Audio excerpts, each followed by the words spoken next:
Good evening, शुभ संध्या।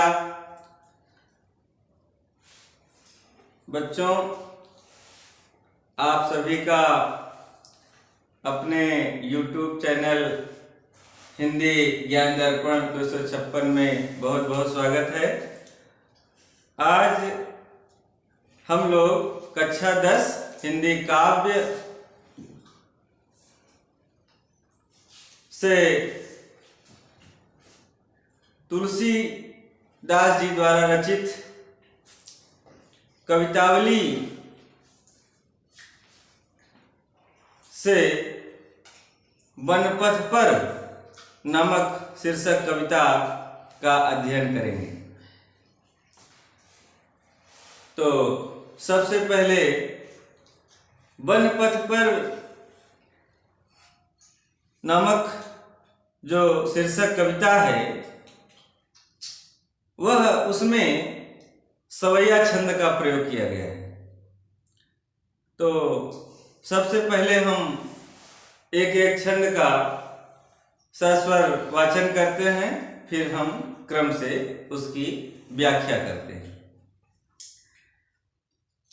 तो जैसा कि भगवान श्री रामचंद्र जी का अयोध्या से वनवास हो गया है और राम, लक्ष्मण और जगत जननी मैया जानकी, सीता जी, ये तीनों लोग वन को जा रहे हैं, वन पथ पर हैं, वन के रास्ते में हैं। तो उस समय की क्या घटनाएं हैं उसका वर्णन महाकवि तुलसीदास जी अपने काव्य कवितावली में किस प्रकार से करते हैं, तो इसको आप सब देखें। पुरते निक सिर घुबीर बधो, धर धीर दये मग में डग द्वय, झलकी भरी भाल कनी जल की, फूटी सूखी गए मधुराधर वे, फिर बूझती हैं चलनो अब केतिक, पर्णकुटी करी हों कित हुए, तिय की लखिया तुर तापिय की, अखियायति चारु चली जल चुए, तिय की लखिया तुर तापिय की, अखियायति चारु चली जल चुए।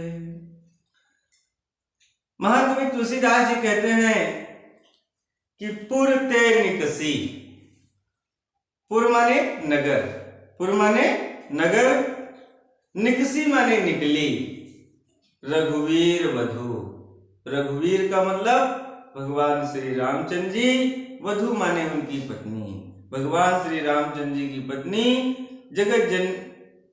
जगत जननी जानकी जी अर्थात सीता जी जब अयोध्यपुर से निकली और मार्ग में जैसे ही दो डग धरि धीर दये मग में डग द्वय, बड़े ही धैर्य के साथ जब उन्होंने मार्ग में 2-4 कदम रखे, 2-4 कदम चली, तो फिर क्या हुआ, झलकी भरी भाल उनके मस्तक पर झलकने लगी, दिखाई देने लगी,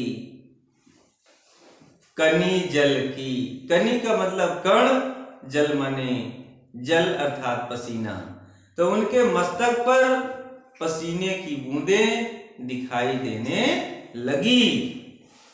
अपुट सूख गए मधुराधर हुए, और उनके जो मधुर होठ थे वो क्या हुए, वो सब सूख गए, उनके कोमल होठ सूख गए।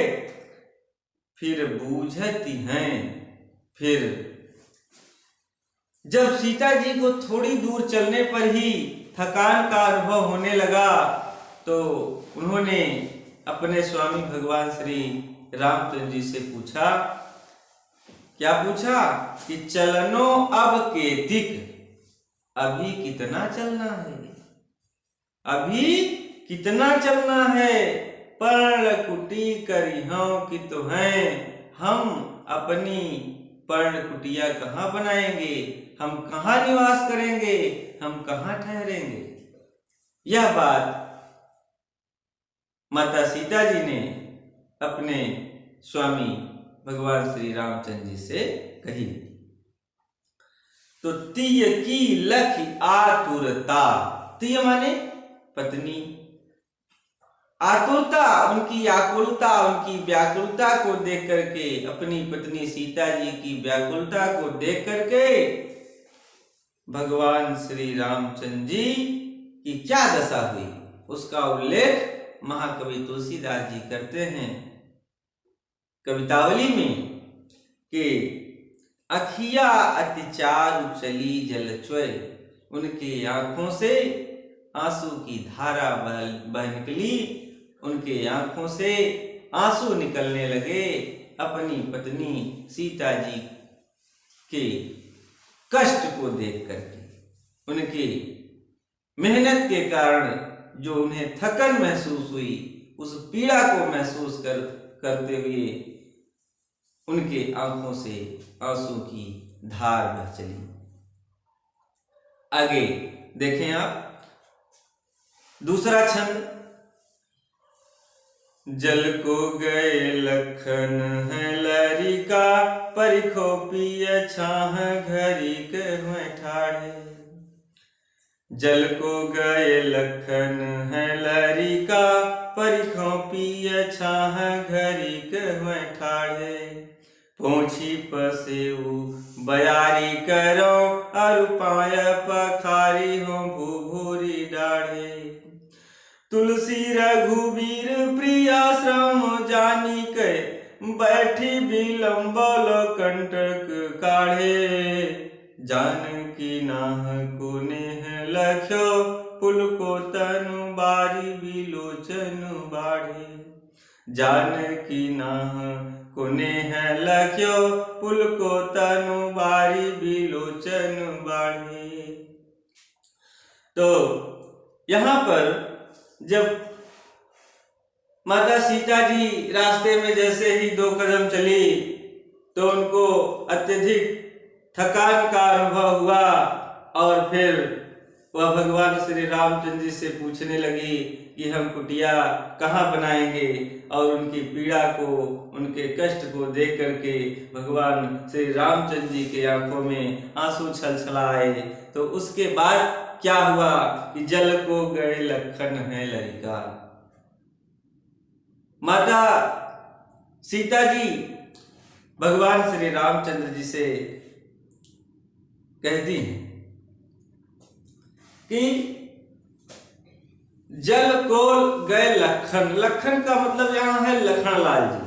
लखन का मतलब लखनलाल जी अर्थात लक्ष्मण जी जल को गए अर्थात जल लेने के लिए गए हैं। लखनलाल जी जल लेने के लिए गए हैं। अब परिखों मतलब हम उनका इंतजार कर लें। प्रिय हे प्रियतम, हम उनका इंतजार कर लें। छाह घड़ी को है ठाढ़े, वृक्ष की छाया में एकाध घड़ी ठहर करके, रुक करके हम उनका इंतजार कर लें, क्योंकि लड़का अर्थात लखनलाल जी जल लेने के लिए गए। अब पोछ पसेव बयारी करम, और जब तक हम उनका इंतजार करेंगे तब तक मैं क्या करूंगी। सीता जी कहती हैं भगवान श्री रामचंद्र जी से, तब तक मैं क्या करूंगी कि वो कहती हैं कि पोछ पसेव, तब तक मैं आपके शरीर पर जो पसीने की बूंदें हैं उसको मैं पोंछ दूंगी। पोंछ पसेव अब बयारी करम, और क्या करूंगी। बयारी माने हवा, बयारी मतलब हवा, और आपको हवा कर दूंगी, थोड़ा से पंखा झल दूंगी। अब पांव पखारी हम, और क्या करूंगी कि पांव को धुल दूंगी। भूभूरी डाढ़े, भूभूरी डाढ़े का मतलब गर्म धूल से जले हुए पांव को मैं पानी से धुल करके उसे जो है ठंडा कर दूंगी। तो तुलसी रघुवीर प्रिया श्रम जान, तुलसी रघुवीर प्रिया श्रम जान। तुलसीदास जी कहते हैं कि रघुवीर अर्थात भगवान श्री रामचंद्र जी अपने प्रिया अर्थात सीता जी, अपनी पत्नी सीता जी के श्रम को जान करके राम जी क्या करते हैं कि बैठी विलंब लव कंटक काढ़े, बैठ करके बहुत देर तक कांटे निकालने का उपक्रम करते हैं। वो अपने पैरों से कांटे निकालने लगते हैं।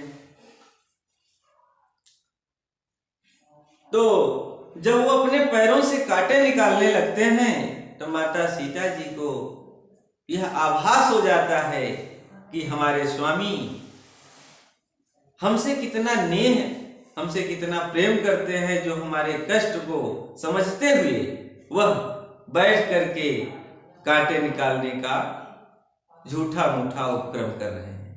कुल मिला के उनका जो उद्देश्य है वो हमें आराम देना चाहते हैं। तो जानकी नाह को नेह लख्यो, जानकी सीता जी, नाह माने पति, नेह माने प्रेम। माता सीता जी अपने पति श्री रामचंद्र जी के अपने प्रति प्रेम को देख करके पुलको तन, उनका तन पुलकित हो गया, प्रसन्नचित्त हो गया। अब बारी बिलोचन बाढ़े, बारी माने जल, बारी माने जल, बिलोचन माने आंखें, बाढ़े माने बढ़ आई, अर्थात उनके आंखों में जल की बाढ़ आ गई, आंसुओं की बाढ़ आ गई। अर्थात राम का सीता जी के प्रति जो प्रेम है, सीता जी ने जब देखा कि स्वामी जी हमसे इतना नेह करते हैं, हमसे इतना स्नेह करते हैं, तो उनके स्नेह को ध्यान में रखते हुए जब महसूस करती हैं कि वो इतना हमसे प्रेम करते हैं, तो उनके आंखों से आंसुओं की झड़ी लग गई।